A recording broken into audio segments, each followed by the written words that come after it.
ఆ రాత్రి దేవుడు లాబానుకు దర్శనమందు కనబడి, నీవు యాకోబుతో మంచిని కానీ చెడ్డని కానీ చెప్పవద్దు, భద్రము సుమీ.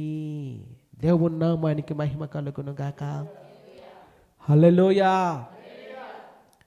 కీడు చేయడానికే, నష్టము జరిగించడానికే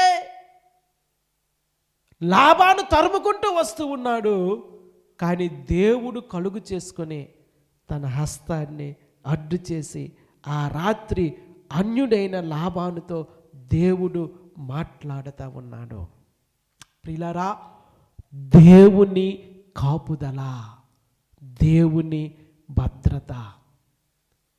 నీ మీద అనేక మంది విషపు చూపు చూడవచ్చు, అనేక మంది నిన్ను మృంగివేయాలని ఆలోచన చేయవచ్చు.